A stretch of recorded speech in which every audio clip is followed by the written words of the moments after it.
I just got back from Southern California and I want to tell you what I learned there. I went there mainly to speak to this man who lives on the border. He lives right next to the border, and through his yard, hundreds of thousands of migrants have passed right through his property.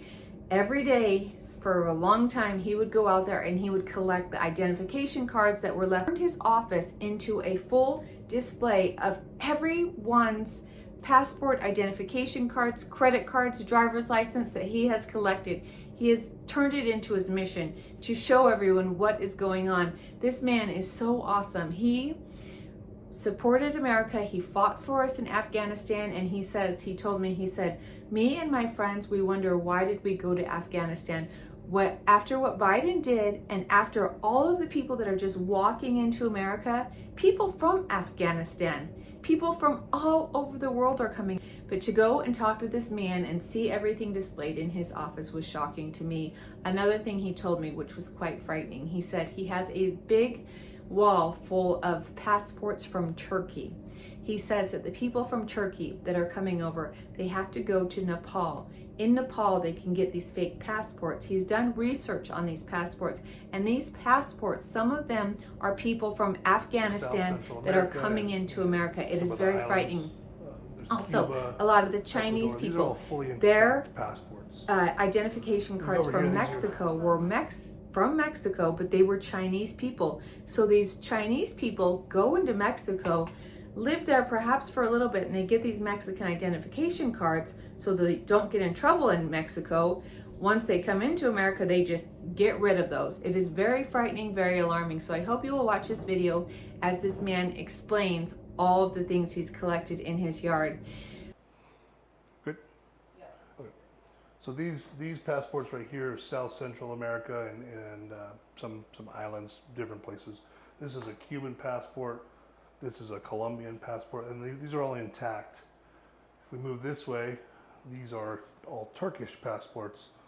One of the things we've been learning about Turkey is it's kind of a waypoint where a lot of these illegal immigrants are going through and getting Turkish passports even though they aren't Turkish nationals. So as Mayor Wells reported previously, one of these passports up here, one of the people in this sequence here, they're actually from Afghanistan.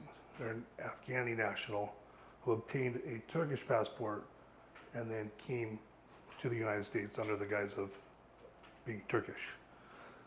If we move this way, these are Chinese passports, and they all look the same except for this blue one. And when I found this, it was something I hadn't seen yet. Oops. When I opened it up, it's actually a maritime passport, like a merchant marine passport. And the guy tried to do a pretty good job of ripping it up, but he didn't do it well enough. If we move this way, these are Mexican ID cards, but they're not Mexican nationals. This whole wall right here, these are Chinese nationals with Mexican ID cards. So these ID cards, people ask me, well, why do Chinese people have Mexican IDs? So these are temporary residency, visitor residency, humanitarian, or permanent resident cards. It's similar to California. People in California that aren't residents can get a driver's license, but that doesn't mean they're here legally. So it's kind of the same thing. It's not a driver's license, but it's an ID card. It allows them, free travel in Mexico without being harassed because they have a reason to be there. So if law enforcement pulls them over or contacts them, they can show them that they have an actual ID card. Problem with these is a lot of these are fake, and they try and burn these and mutilate these as well. Some of them are ripped up, these over here. But you can tell the fake ones because they are different colors, the discoloration. This one's a completely different color. The barcodes are different. The backgrounds are different. I'd say probably half of these are fake. And if we move over this way, these are South Central America, so still the same Mexican ID card, but these people are from Guatemala. These ones are not Mexican ID card. This one is Georgia. And there's just a ton of different people dropping. This is from Ecuador, dropping their identity once they come into the country. Then we can move over to the end, and those are all credit cards and debit cards over there. So, will you explain where you found all these? Yeah, you look at the map right here. So, that's the wrong map. It's that map back there. Okay, that's okay. So, I found most of these within about 5 miles of my house. There's an area called Jewel Valley Road, and I know you're familiar with it. Most of these were just laying on the side of the road. About a year ago, when I went out there to see what was going on, these were just scattered everywhere, all over on the U.S. side, all over the place. Since in the last couple months, they've been much more difficult to find. I've still found some, but they are. It seems like they're dropping them on the Mexican side now, but they were all over the place. Do you think that these people that are leaving their IDs make up their own identification when they come in? Can you talk about that? Like how they can just discard their IDs and make up whatever name they want? So they can't. When they come here, they can get rid of this stuff, and then theoretically they could just be John Smith.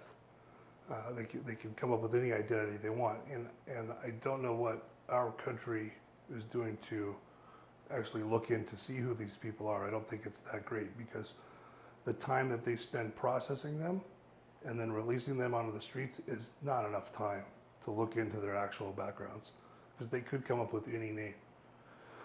They could actually give their real name as well. So another reason they're discarding these documents is because they're considered travel documents.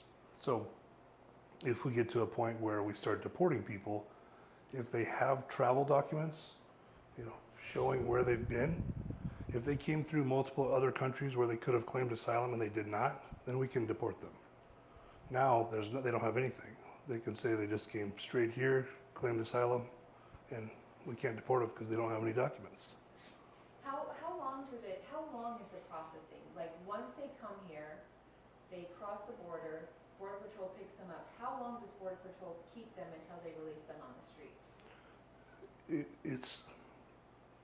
It all depends. I know that's not a great answer, but they could go into the the high risk category where they do a little bit more vetting, or if it's at night in the evening, they'll go sit there the rest of the night. If they got picked up right now out here and then we're bused to the station, they could be down in El Cajon within a matter of hours. And they're letting them out in El Cajon? Yeah, El Cajon. They're doing street drop-off. So Iris Transit Station, El Cajon, all over the county. And then what happens to them? That's the question everyone's asking. And then what happens to the children as well? That's a big... Do you want to talk about the children, your foundation? Yeah, so we have watched human and child trafficking happen right here in basically my backyard. And I have started a nonprofit with some friends who've been doing this with me. It's called the GOAT Initiative, and we're going to use our sources that we've made from the Mexican military, our government, military veterans like myself, and we're going to try and combat human trafficking right here in San Diego County at the border, especially child trafficking. We've watched it happen. We've watched the government do nothing about it. I mean, in some cases, they're enabling it. And so we're going to take it upon ourselves to try and figure it out. Have you seen little kids come over all by themselves? Is that what you're seeing here, or like? We've seen all kinds of things. Yes, we've seen kids come, unaccompanied minors. We've seen children come with, a black parent or black father, black mother, and a white child. This has been reported a few times. It's not reported enough, but I can't remember the dates right now. They used to do DNA testing so they would DNA test little Johnny and then little Johnny's dad or whoever he came across with. And they would make sure that the DNA matched up, so they were some relation. The Biden administration stopped that program. So when they were doing that program, 30% of the children were not related to the person who brought them across. 30%. That program is no longer, so what's the number now? We have to imagine it's greater than 30% because they know that we're not doing it anymore. So these kids are just being brought to this country and then disappear. Why do you think our government is doing this? I have no idea. Blows my mind and it enrages me. What is happening right now at our southern border is a travesty. It is still going on. Don't be fooled. It's not talked a lot about in the news, but it is still going on. As I was there just the other day, there is evidence that so many people have been there. I've seen people cross the border. I've seen the cartel lead people in. I've talked to little kids, teenagers, moms that have had babies, and I asked them, how did you get the baby over here? And she said, we just slid it right through the wall. People are using ladders to climb the wall. They're using ropes to drop down into America. It's very frightening. Another thing that I saw this time, I saw many migrants at the airport, and I talked to a lot of them. I have nothing against migrants. We are all people. We all have feelings. We all have hearts. We all get hungry. We get cold. We're all the same. My problem is that I do really care about who is coming into America. These people are not vetted. They are literally picked up. They are taken to the Border Patrol. They're documented. They're given a court date. And in San Diego, it's called a street release. They are literally street released onto the streets. That is what is happening. And then a lot of them are picked up, taken to the airport, and then they're at the airport, and then they get a plane ticket and go on their way. Many of the people that I saw at the airport, they were going all over America. I even saw a big group of migrants that were literally being led by one of the airport workers. I also saw a person in the airport passing out free food to all the migrants, which is very kind, but all of these things that we're giving to these migrants it's like a free ticket. Wouldn't it be nice to go into a country and get free food, free lodging, free hotels, free plane tickets, free health insurance? Wouldn't that be nice? Could you imagine if we went into China or Spain or London or anywhere and we just threw away our identification cards, our passports, and we didn't think we needed it, and we went to the hospital and demanded that we get free health care, or we went to a hotel and demanded that we get to stay there for free? That is asinine, and it would not be able to happen, but it is happening here right now. And our current Democratic runner for president, Harris, she's been put in charge of this border, and she has failed us 100%. I've heard a lot of numbers, up to 14 million to 8 million people have came into America. I don't care what the number is. It is way too many people that have came in. Like I said, there's a lot of good people that are coming in. You can't blame people for fleeing poverty to try to make a better life, but there are a lot of bad people that are coming in as well. It is very frightening, and people need to do it the right way if they want to come into America. The man who has found all of these passports, driver's license, identification cards at his house, he is also very concerned about the children that are coming in, unaccompanied minors, and kids that are being brought in with people that are not their parents. He's concerned about human smuggling and child trafficking. He has started, himself with his buddies, it's called the GOAT Initiative, and he has started a nonprofit organization to try to stop human smuggling, child trafficking. I'm going to put his website down below. If you'd like to look into it, if you'd like to donate to his foundation, that would be wonderful. He's a true American patriot trying to do the best that he can in this crazy world.